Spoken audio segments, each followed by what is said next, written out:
We come now to our sixth contribution to our series, Anglicans You Didn't Know You Knew. Today's person of interest is George Washington. These videos, as I've mentioned before, are designed to introduce you to people that you already know for some reason or another, some important reason. They've made some contribution in the world, but you're not aware of the faith that they practiced, Anglicanism in particular. These are great historical figures that the Anglican Church has produced, and Americans have greatly benefited from and gained from their contribution to the country, but they've either forgotten or more likely that they've never been really educated on their religious affiliation. Some have been very foundational, as we know, to the founding of our country, such as our Anglican subject today. Some have been foundational to the helping shape American life, American lifestyle, government, the education system, the literary world of today. If you're an American, the Anglican Church, the Anglican faith, is your cultural, historical, and religious heritage. And so I encourage you to consider that as an American. Of those, so on to our subject, of those who we would consider founding fathers, those who either signed the Declaration of Independence, signed the Articles of Confederation, signed the Constitution, or even attended the Constitutional Convention, or served maybe even early in Congress, you got about 200 people or so in this category, and 55% of them were Anglicans. You have Thomas Jefferson, even Benjamin Franklin get mentioned in this list. They fall short in this category, mainly because of their deistic leanings, their deistic beliefs. It kind of makes it sort of a bit of a stretch to really call them Anglicans, and sometimes even Christians by what they say and write. The religious beliefs of the American founders is, however, a topic of continual debate, and so we probably won't do much of that here, though.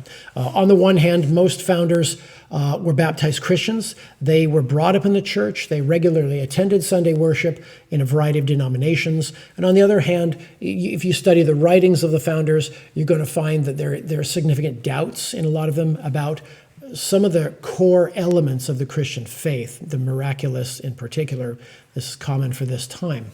George Washington, on the other hand, certainly tops our list, however, of founding fathers who are much more authentically Anglican.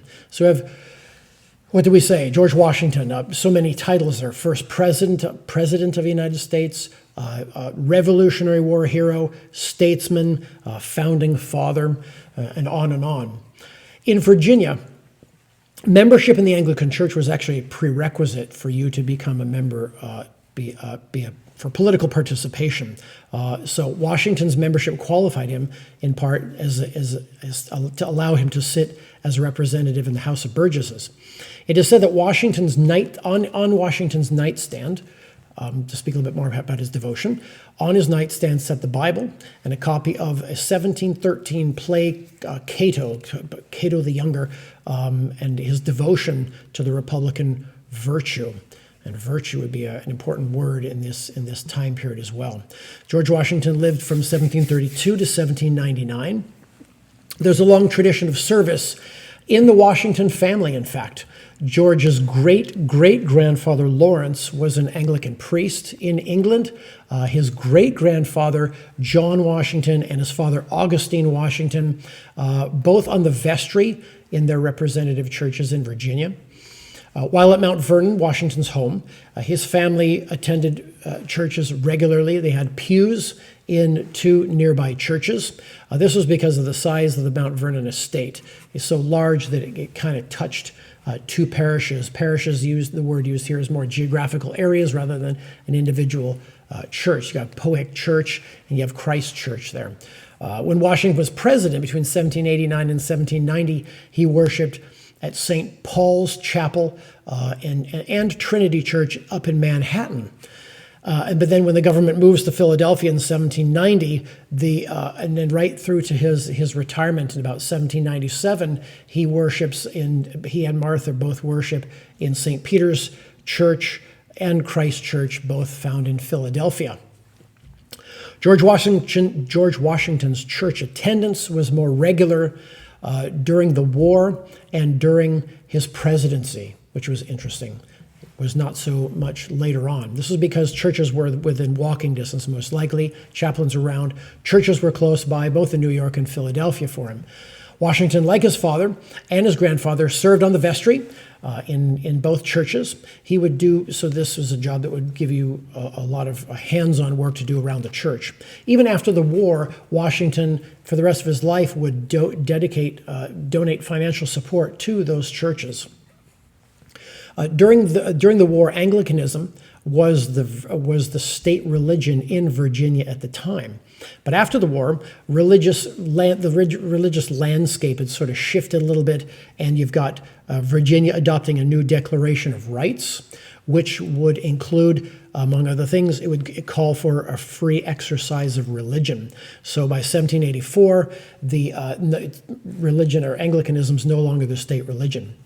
Also, after the war, the Anglican Church in Virginia and other American colonies would no longer swear allegiance to the British king as the head of the church for obvious reasons. They'd just gone to war. They just fought against him for independence, so breaking away would be the next logical step. And this, of course, would be the time when the Anglican Church would change its name to the Protestant Episcopal Church of America. With Washington, as well as many in his time, we're just not clear as to the complete pureness of his orthodoxy. It is notable that both neither Washington nor his wife mention Jesus much, if at all, in their own writings, their letters, correspondence, and things like that. They'll speak of God. They will speak when they will refer to providence when referring to God. Perhaps we desire them to speak more like modern evangelical Christians, like we would speak, and we may be trying to force an 18th century, people who are products of the 18th century, to be something other than what they are. It may be that. It is said that Washington took communion regularly before the war, as I mentioned earlier, but after the war he stopped taking it. It doesn't say why. So the thoughts are by historians think, well, perhaps it was because he was just affected by the war, a lot of killing. He just figured he was just not in the right mind at the time.